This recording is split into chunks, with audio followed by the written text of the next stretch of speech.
ولیوں کے مزار کے پاس دعائیں جلد قبول ہوتی ہیں۔ ذَلِكَ دَعَا زَكَرِيَّا رَبَّهُ، اسی مقام پر جہاں پر مریم اللہ کی عبادت و ریاضت میں مشغول تھی، وہیں سے دعا کرتی ہیں۔ کیا دعا کرتی ہیں؟ رَبِّ هَبْ لِي مِن لَّدُنكَ ذُرِّيَّةً طَيِّبَةً، اے اللہ مجھے تو پاک اولاد عطا فرما۔ اور یہ وظیفہ بھی یاد رکھ لے، جس کو اولاد نہ ہوتی ہو، یہ دعا، یہ قرآن کی آیت پڑھتا رہا کرے، اللہ اس کے صدقے میں اسے اولاد عطا فرما۔ رب هب لي من لدنك ذرية طيبة إنك سميع الدعاء۔ جو ہے یہ دعا کر رہے تھے، کون کر رہا تھا؟ حضرت زکریا علیہ السلام۔ کس حالت میں کر رہے تھے؟ نماز میں کھڑے ہیں، اور نماز میں کھڑے ہو کر دعا کر رہے ہیں، اے اللہ مجھے اولاد عطا فرما۔ کیا اللہ کے نبی کو یہ معلوم نہیں تھا کہ اس عمر میں اولاد نہیں ہوتی؟ معلوم تھا، پر ان کو اللہ کی قدرت پر کتنا کامل یقین تھا۔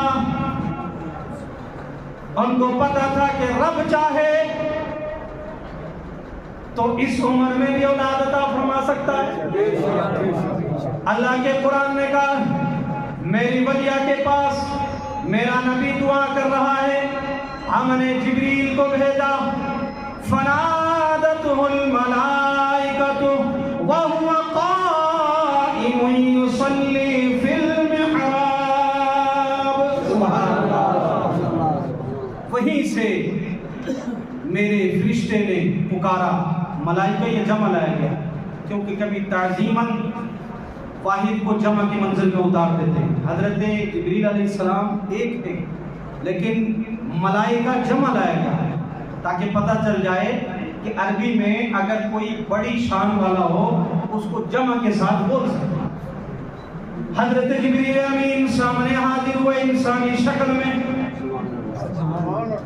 حضرت زکریا سمجھ گئے 7 تالوں میں بند اس محراب میں اگر کوئی آ سکتا ہے تو اللہ کا فرشتہ آ سکتا ہے، کوئی انسان نہیں آ سکتا۔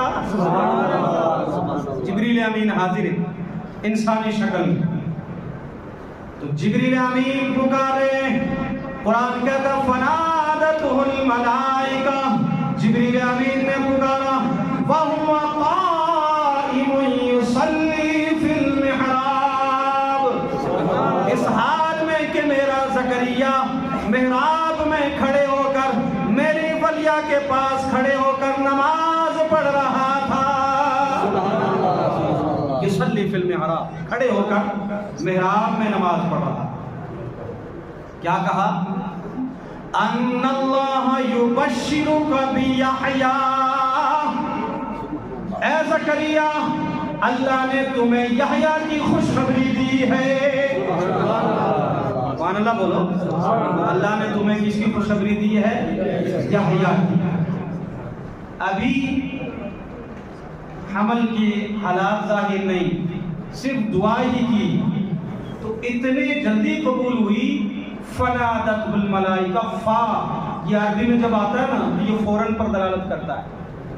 ہم نے کہا نا جانی زید ثم عمر، میرے پاس زید آیا پھر عمر آیا، اس کا مطلب یہ ہے کہ 1 گھنٹے کے بعد آیا، 2 گھنٹے کے بعد آیا، تراخی کے لیے آتا ہے، دیر کے لیے آتا ہے۔ پر جب عربی میں آئے نا جانی زید فعمر، میرے پاس زید آیا تو اس فعمر کہا تو اس کا مطلب یہ ہے کہ زید کے فوراً بعد جو ہی زید داخل ہوا ساتھ ساتھ عمر بھی آیا۔ تو قرآن نے کہا ادھر میرے زکریا نے دعا کی، اے اللہ مجھے اولاد عطا فرما، پاک اولاد عطا فرما، ادھر ہم نے دعا قبول کر لی، ادھر ہم نے اپنے فرشتے کو بھیجا اور فرشتے نے پکارا کہ اللہ نے تمہیں یحییٰ کی خوشخبری دی ہے کہ اللہ تمہارے گھر میں ایک بیٹا عطا فرمائے گا جس کا نام یحییٰ۔ ابھی پیدا نہیں ہوئے، پہلے ہی خوشخبری دی۔ اچھا مجھے یہ بتائیں، قرآن یہاں پر یہ بھی کہہ سکتا تھا ان اللہ یخبرک بیحییٰ، اللہ تعالیٰ تمہیں خبر دیتا ہے یحییٰ کی، نہیں فرمائی یبشر، بشارت سے بنایا، تاکہ دنیا والوں کو پتہ چل جائے کہ نبی کی آمد مومنوں کے لیے خوشخبری ہوا کرتی ہے۔